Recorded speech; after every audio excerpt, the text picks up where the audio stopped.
Good morning, everybody. Welcome to the PTI Nice Daily Show. Happy Thursday morning. My name is Alan. I'm happy to be back with you here on Thursday. That means it's Leadership Thursday. It's also Gut Check Thursday.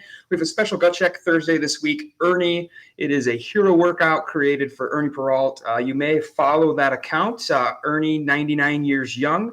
Ernie passed away last year, and Dustin Jones from our older adult division created a special gut check workout for him last year that we're going to repeat this year. It is pretty simple. It's a 9-minute AMRAP, 9 reps of a couple different body weight movements, burpees, push-ups, squats, and sit-ups. So very approachable, something you can do in the garage, in the basement, at home, up at the cabin, wherever you might be on spring break maybe, something you can do in the clinic with patients and clients. If you want to do it live with us, the ICE faculty, we're going to be doing it tonight at 8 p.m. Eastern on Zoom. So if you'd like to do it with us, you can jump in on that.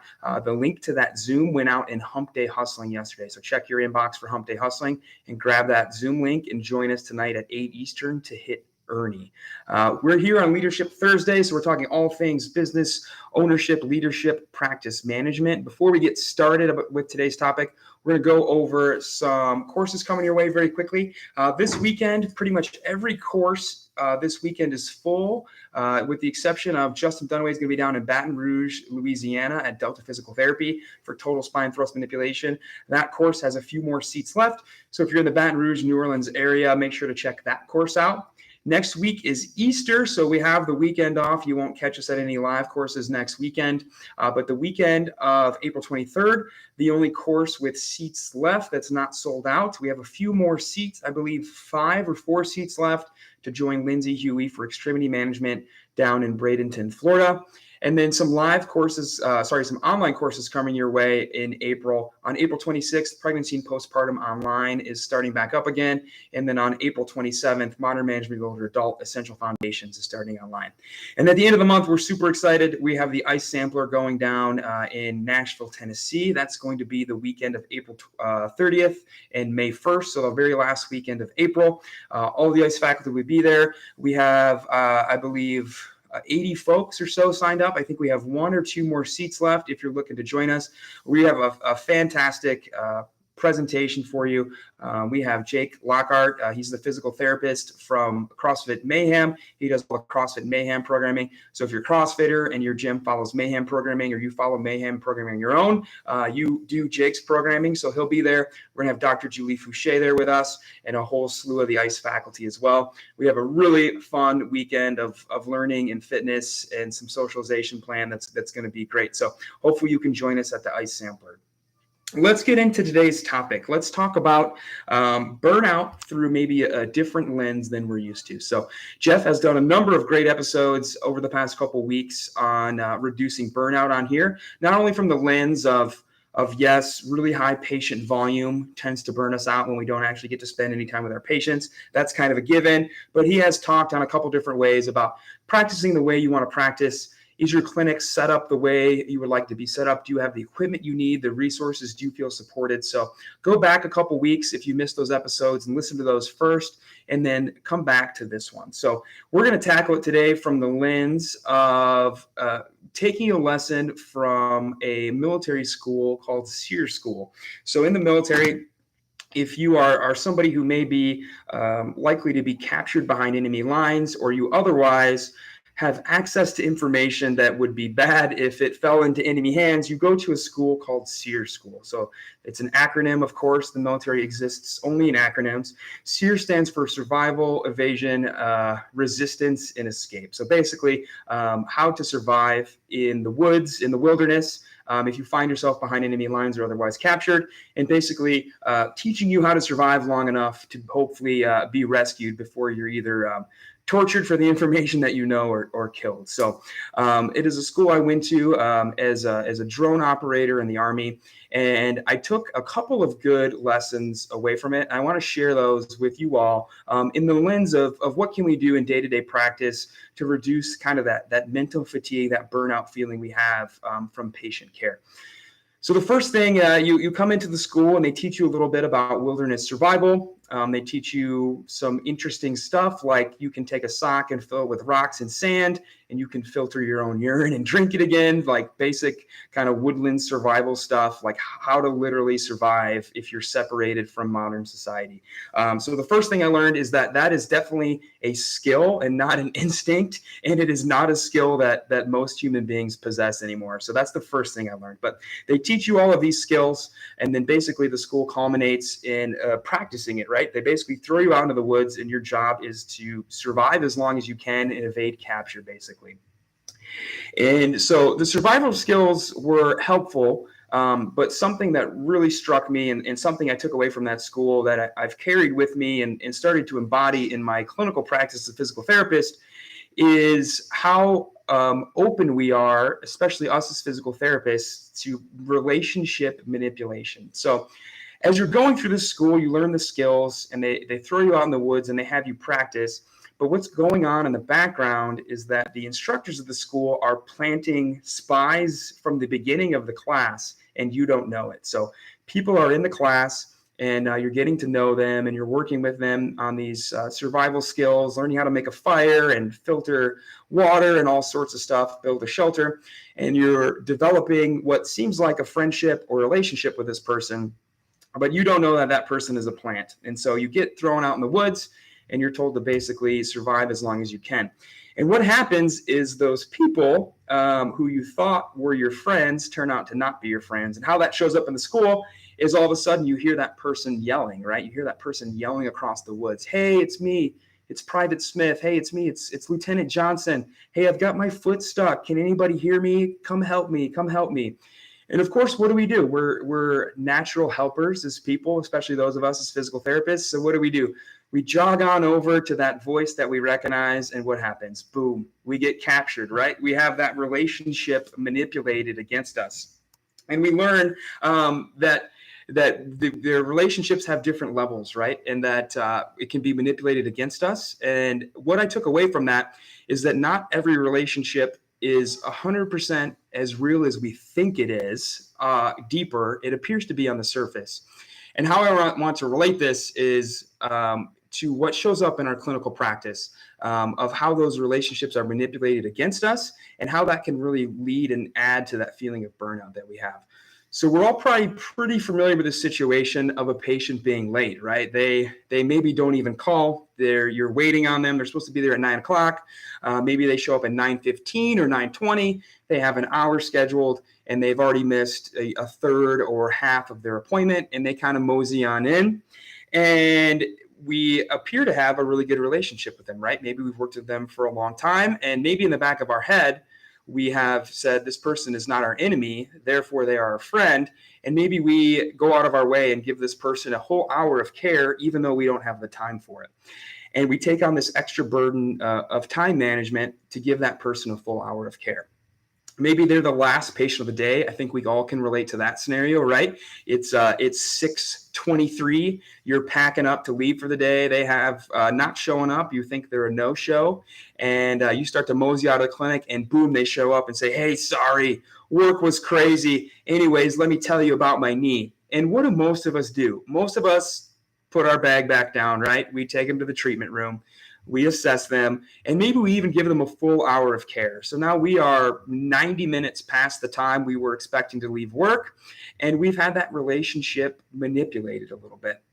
And that carries forth a lot, right? Maybe we have folks who continually cancel and reschedule on us, and they are people, we can all, again, relate to this. They are people who appear to never come to physical therapy, right?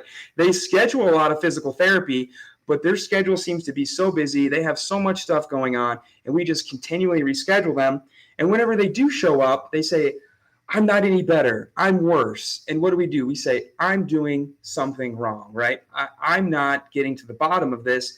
When really the truth is that person isn't coming to physical therapy. That person has too much going on. We are committed to that side of the relationship, and they are not committed at all. And even if they are not actively doing it, they are manipulating that relationship with us. And having that relationship manipulated again and again and again, and having it happen with multiple people leads to that kind of burden and that feeling of burnout that we have, because we're staying late, we're giving people extra time that we don't have. We're going through the motions of rescheduling people who do not have the time to come to physical therapy, who should not be on our schedule to begin with. And maybe there's some pressure from higher management to schedule people 2, 3, 4, 5 times a week who do not have time in their schedule to come to physical therapy that much, but we're scheduling them anyways, and they're always rescheduling, they're always canceling. And again, that relationship on our end is continuing manipulated, and we feel bad if we do not give that person our time. But what it comes down to is that is not sustainable over the long term. Jeff did a really great episode 2 weeks ago on making sure that whatever you do in your business, in your PT practice, you make sure that it's sustainable. And that is not a sustainable way to practice, right? When you have multiple people like that on your caseload, that becomes very burdensome. That becomes emotionally draining. You find yourself sitting at home at night, spending extra time doing notes, not spending time for yourself or with your family, because you gave a lot of people at work extra time that you did not have, and now you are losing it elsewhere in your private life to make up for it. And over time, that really starts to wear us down. And so we're naturally passionate people as physical therapists, but we can only go so far. We need to be really cautious of making sure we recognize that those relationships are not a true friendship, right? Certainly a lot of my friends are my patients. They come to see me because they are my friend, but not all of my patients are my friends. And it's important that we have a firm barrier there, and that we not necessarily wall ourselves off from our patient, but that we keep really firm boundaries there of like, hey, your appointment was at 6. I waited until 6:23.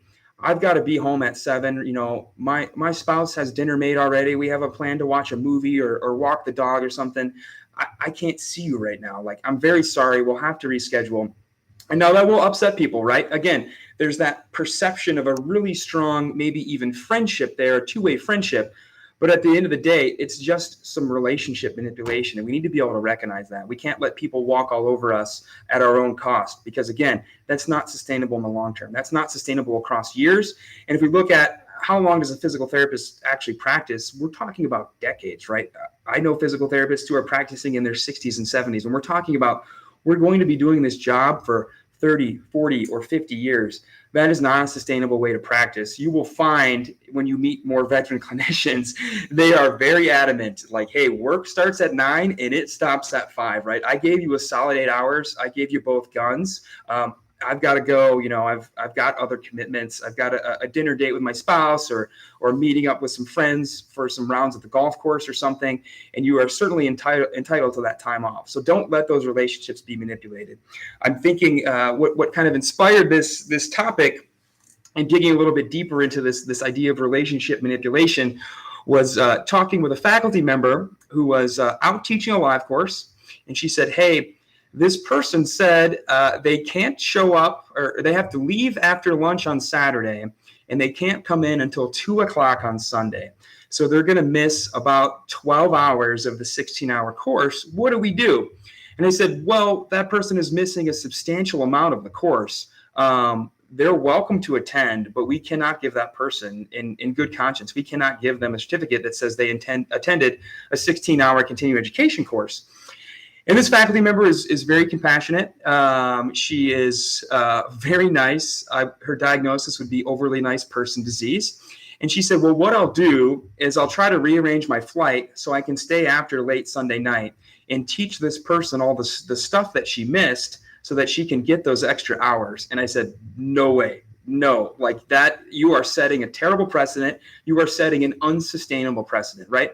What we're getting to here is that we need to stop making other people's problems our problems, right? It is not our problem that that person had so much other stuff going on that weekend that she could only attend 4 hours of a 16-hour course, right? That is her problem. Whatever that person has going on in their life, her kid's schedule, her spouse's schedule, her work schedule, whatever, that is her problem, and that is her problem to solve, and not ours. And we cannot take that burden upon ourselves and make her problem our problem.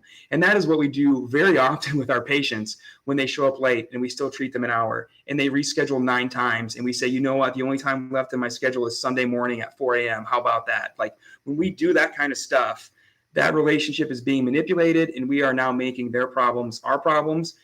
And we're all human and we have our own problems. We can only take on so many problems. So challenge yourself. It's very tough. you'll find it to be tough to be firm with that kind of stuff. I certainly find it tough as well, to say no. Like, I can't. Like, I promised my wife I would do this. I promised the coaches I would work out with them at lunch today. I can't book somebody at lunch. Like, I have made commitments. I have my own problems. You have your own problems, and I can't take your problems and make them my problems, right? You can only do that so much before you find yourself being Mother Teresa and trying to take on the whole world, right? So find what's sustainable, and you'll find over time that what's sustainable is to be more firm with your time and to not allow what seems to be a really firm relationship or maybe even a perceived friendship is not the case, right? It's certainly a relationship. It's maybe an acquaintanceship. It's a doctor-patient relationship, but it's not a friendship where you would wipe your schedule to make sure that person get that care, right? Especially if it's somebody that's their fourth time rescheduling this week. It's time to say, you know what, Allison, maybe this isn't working. Maybe we need to look at taking a break. It seems like you're very busy. It seems like our schedules aren't syncing up. It makes sense that you're not getting better. You haven't been here in 2 weeks and you're already rescheduling for this week. I'm happy to connect you with another provider in the area who maybe has earlier hours or later hours or offers weekend hours, but I can't offer that for you. And I can't continue to give you a time on my schedule that you can't make. So be more firm with your time. Don't allow those relationships to be manipulated, and don't take on other people's problems as your own. And you'll find that is a much more sustainable way to practice. You'll find that you're happier in your practice. You don't feel that quote unquote burnout feeling as much when you start to be more firm with your boundaries, especially with your time. So that was a long-winded way to get to a very short point, but I hope that helps. So happy to be back on Thursdays with you all. Hope to see you at the end of the month on Sampler. Hope to see you tonight at 8 Eastern to do the Ernie gut check, and see you at a live course very soon if we can't catch you at the Sampler. Have a fantastic Thursday. Have a wonderful weekend. Bye, everybody.